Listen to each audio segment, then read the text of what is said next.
630 feet above the Mississippi River stands America's tallest monument, the Gateway Arch in St. Louis, Missouri.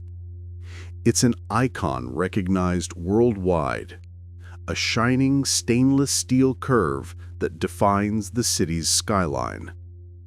When it was completed in October 1965, insurance companies had predicted that 13 workers would die during construction. 13 deaths. That was the statistical expectation for a project this dangerous. Workers would be assembling massive steel sections hundreds of feet in the air with no safety nets. They would be welding in extreme heat inside cramped triangular spaces. They would be working on a structure that had never been attempted before. But here's what most people don't know. When the final section was placed on October 28, 1965, the death toll was 0. Not 13, 0. No worker died during the construction of the Gateway Arch. This defies every statistical model. It contradicts everything we know about construction safety in the 1960s. But that's not even the most remarkable part of the story. The two legs of the arch were built separately. They rose independently, curving toward each other hundreds of feet in the air. When they finally met at the top, the margin of error was 1/64th of an inch, less than half a millimeter. If the measurements had been off by even that tiny amount, the legs wouldn't have connected. The entire project would have failed. This is the story of the Gateway Arch, a construction miracle that somehow worked when it shouldn't have. A monument built on displaced communities and controversial decisions, and a structure that remains one of the greatest engineering achievements in American history. The idea for the Gateway Arch began in the 1930s during the Great Depression. Civic leaders in St. Louis were worried about the city's future. The riverfront area along the Mississippi was deteriorating. Old warehouses, run-down buildings, areas that civic boosters considered slums. They wanted to revitalize the riverfront and create a monument that would symbolize St. Louis's role as the gateway to the West. In 1804, the Louisiana Purchase had doubled the size of the United States. St. Louis became the jumping-off point for westward expansion. Explorers like Lewis and Clark departed from St. Louis. Settlers heading west passed through the city. By the 1930s, civic leaders believed this history deserved a grand memorial. In 1933, civic leader Luther Eli Smith proposed creating a riverfront memorial. The idea gained support. In 1935, President Franklin Roosevelt created the Jefferson National Expansion Memorial Association to oversee the project. But there was a problem. The proposed site was occupied. 40 city blocks, 290 businesses, historic buildings dating back to the 1800s. All of it would have been demolished. The city held a vote in 1935 on whether to fund the memorial. The vote passed.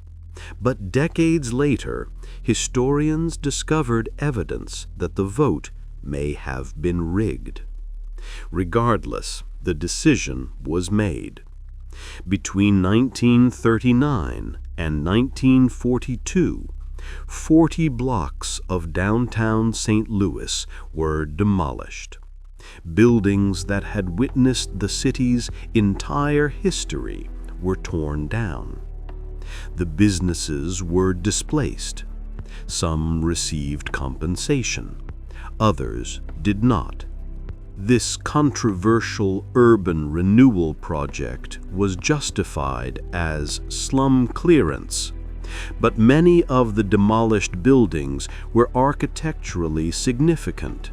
They represented St. Louis's history. That history was erased to make room for a monument celebrating westward expansion. In 1947, a nationwide design competition was announced for the memorial. 172 designs were submitted. The winner was announced in 1948. Eero Saarinen, a Finnish-American architect, had designed a massive stainless steel arch. His design was unlike anything ever attempted. The arch would stand 630 feet tall and 630 feet wide at the base. It would be a weighted catenary curve, the natural shape a hanging chain forms under its own weight, but inverted. The design was breathtaking. It was also terrifying from an engineering standpoint. Saarinen spent the next 13 years refining the design. Working with structural engineers, he calculated every detail. The arch would be built from 142 prefabricated stainless steel sections. Each section would be a triangular tube, hollow inside. The sections would narrow as they rose, creating the graceful curve. The legs would be 54 feet per side at the base, tapering to 17 feet per side at the top. The outer skin would be stainless steel. The inner structure would be carbon steel reinforced with concrete up to 300 feet, then steel stiffeners above that. Construction of the foundation began on February 12, 1963. The foundations extended 60 feet deep, with 30 feet embedded in bedrock.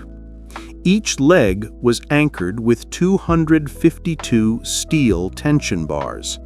The foundations alone required 25,980 tons of concrete.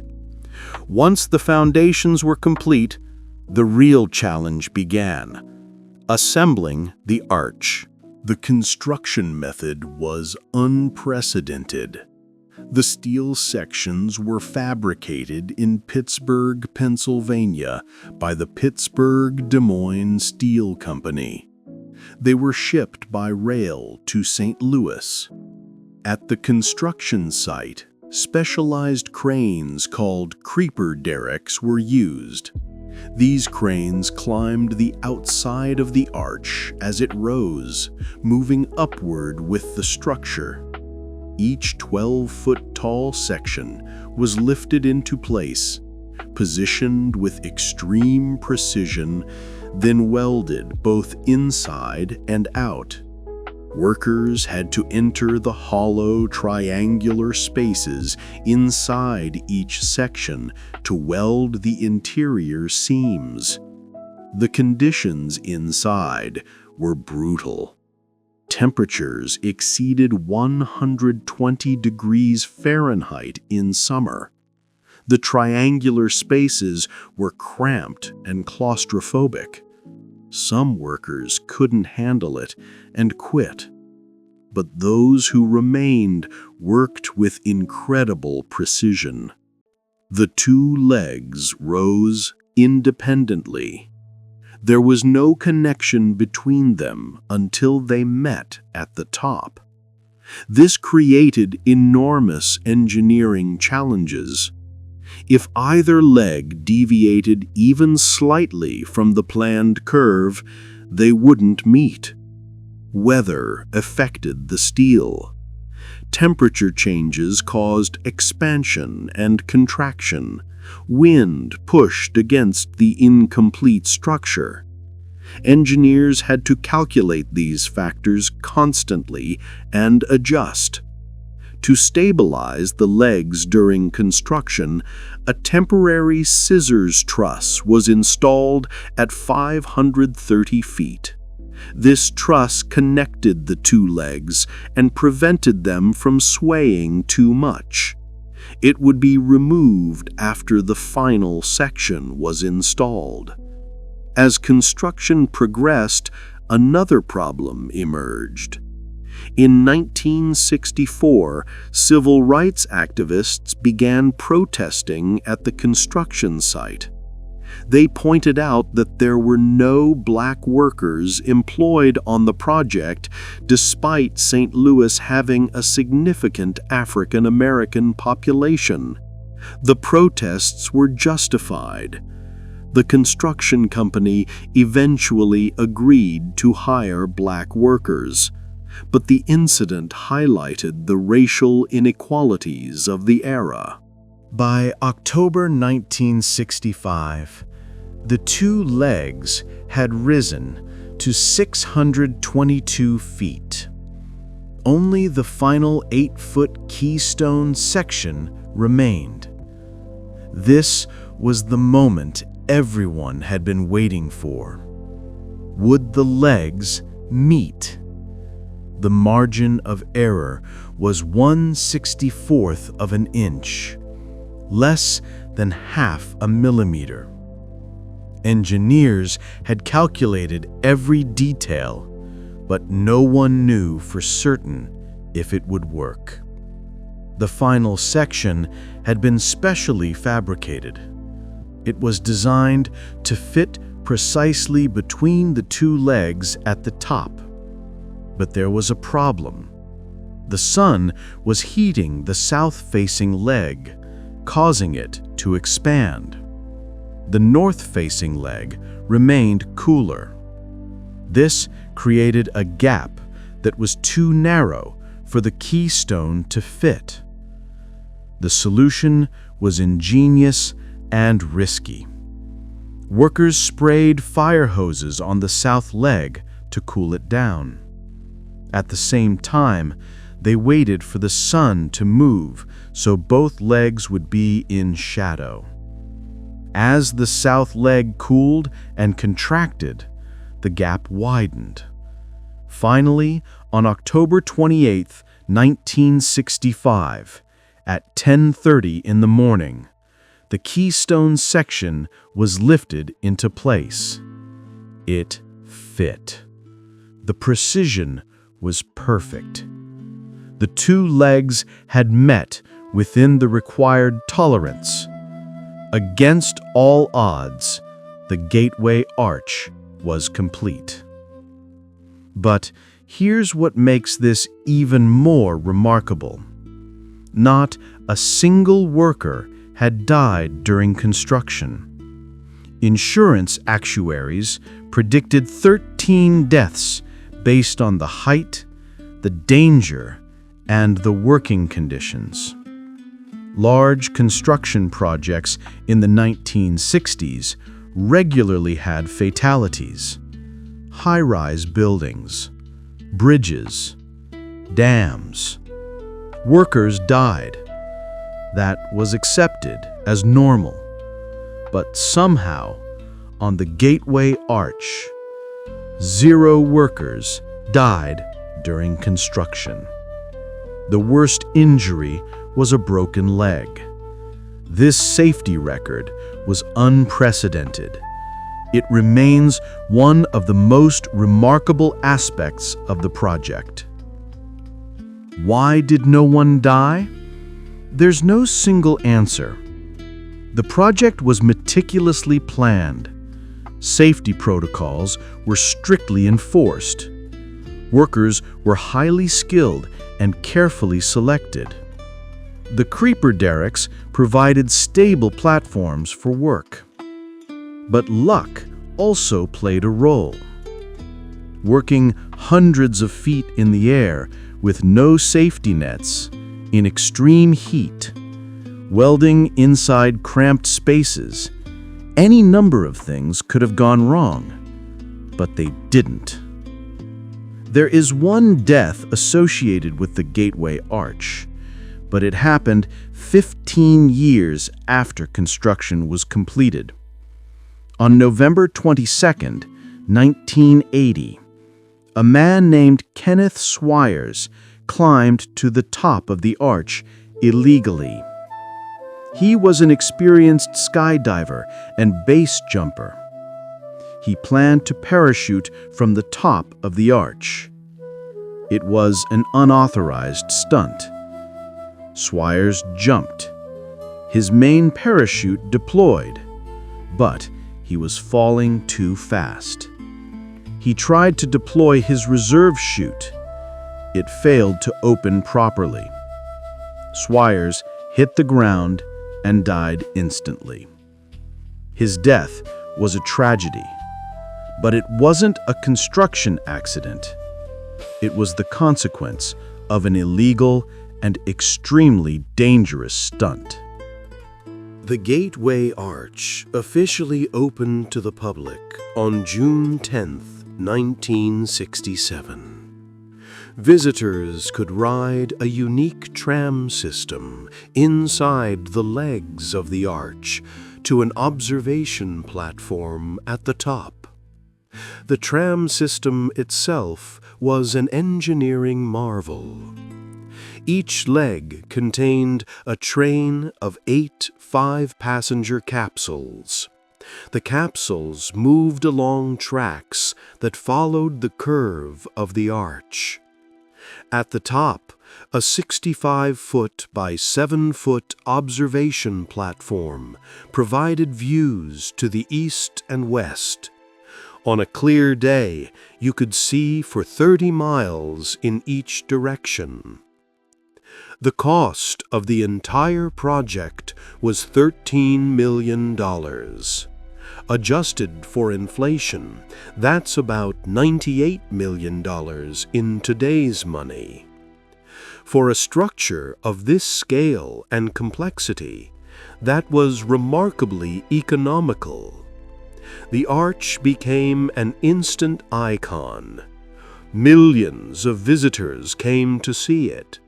It appeared on postcards, souvenirs, and promotional materials. St. Louis had its symbol. The gateway to the west had its monument. But the arch also represented something troubling. The 40 blocks that had been demolished, the 290 businesses that had been displaced, the historic buildings that had been destroyed. These losses were rarely discussed in the celebratory narratives about the arch. The official story focused on westward expansion, on American achievement, on engineering triumph. The displacement of communities and destruction of history were footnotes. Today, the Gateway Arch remains the tallest monument in the United States and the tallest stainless steel structure in the world. Over 4 million people visit it each year.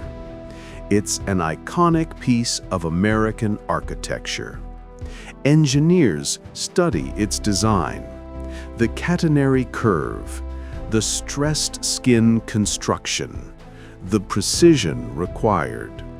All of it represents the peak of 1960s engineering capability. But the arch also raises uncomfortable questions about urban renewal.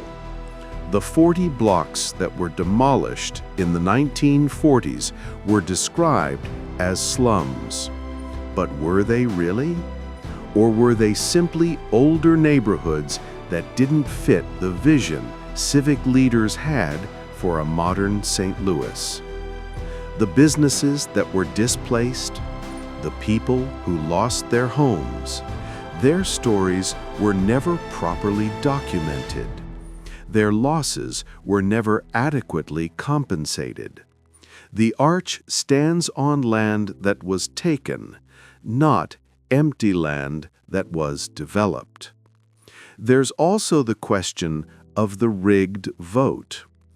Evidence suggests the 1935 referendum that approved funding for the memorial may have been manipulated. If true, that means the entire project was built on a fraudulent foundation. The arch represents both American ingenuity and American injustice. The same monument that celebrates westward expansion also embodies the displacement and erasure that often accompanied that expansion. And then there's the construction miracle. 0 deaths, perfect precision. These achievements are extraordinary, but they also raise a question. If it was possible to build the Gateway Arch with 0 fatalities in 1965, why did so many other projects accept worker deaths as inevitable? Why was the Gateway Arch an exception rather than the standard? The Gateway Arch stands today as one of America's most recognizable monuments. Its graceful curve, its gleaming stainless steel skin, its impossible precision, all of it represents human achievement at its peak. But behind that achievement lies a complex history.